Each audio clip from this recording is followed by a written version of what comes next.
Ayon po sa pinakabagong ulat, si Ginoong Eric Trump, panganay na anak ni US President Donald Trump, ay nagbigay po ng pahayag na ngayon daw ang pinakamainam na panahon upang bumili ng Ethereum.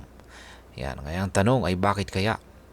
At maliban dito ay ano po ang epekto nito sa atin bilang mga Pinoy crypto traders at investors na interesado na rin kay Ethereum.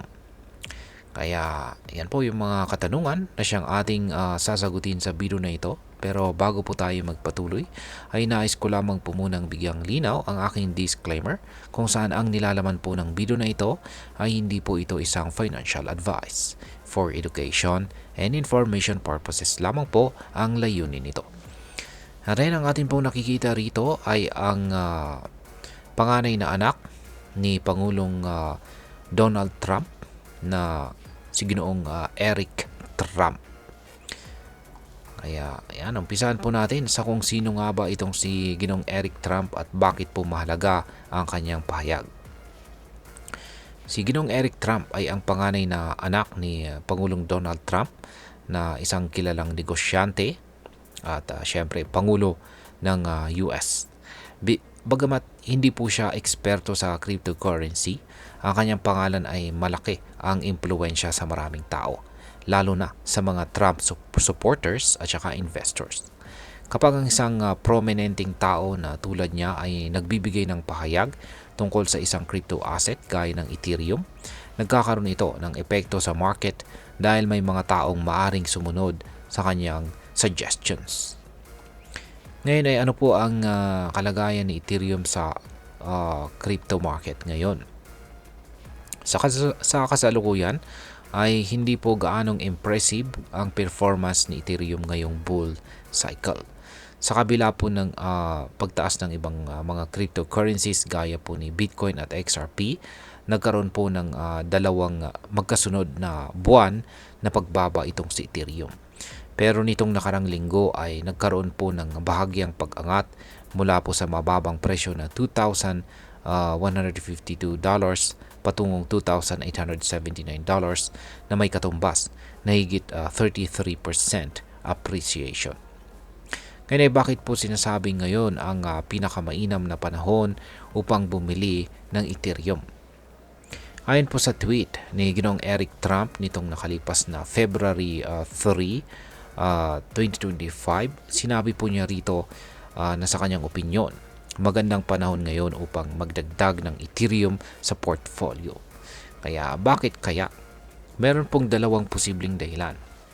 Una, kapag mababa po ang presyo ng isang asset pero may potensyal na tumaas sa hinaharap, magandang oportunidad ito para bumili. Ika nga nila, buy low, sell high.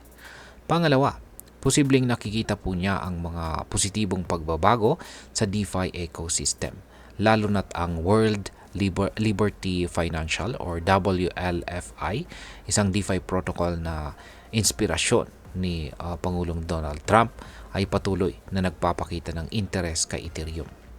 Ang WLFI ay nagdagdag pa nga ng kanilang Ethereum holdings ng 1,826 ETH o halos $5 million po yan sa kanilang operasyon.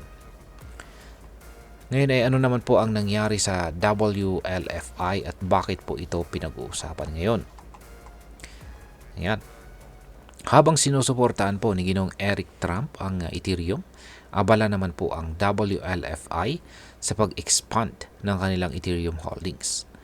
Ngunit nagkaroon ng kontrobersiya matapos po nilang ilipat ang malaking halaga ng kanilang crypto assets. Kabilang na po ang $164 million na wrap Ethereum at saka $64 million na Ethereum papunta po sa mga bagong addresses. Dahil dito maraming mga crypto enthusiasts ang nag-espekula na baka ibebenta na nila ang kanilang mga holdings. Pero mabilis naman pong nagbigay ng paglilinaw ang WLFI.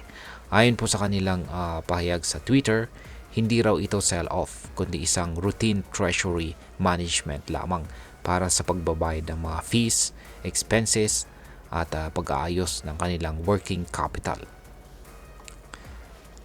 At ngayon ay ano naman ang maring maging epekto nito para sa atin bilang mga Pinoy crypto traders at investors, lalong-lalo na po sa mga interesado kay Ethereum.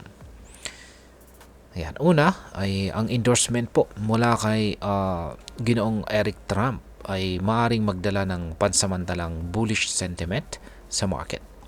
Kung tataas ang demand, posibleng tumaas din ang presyo ni Ethereum.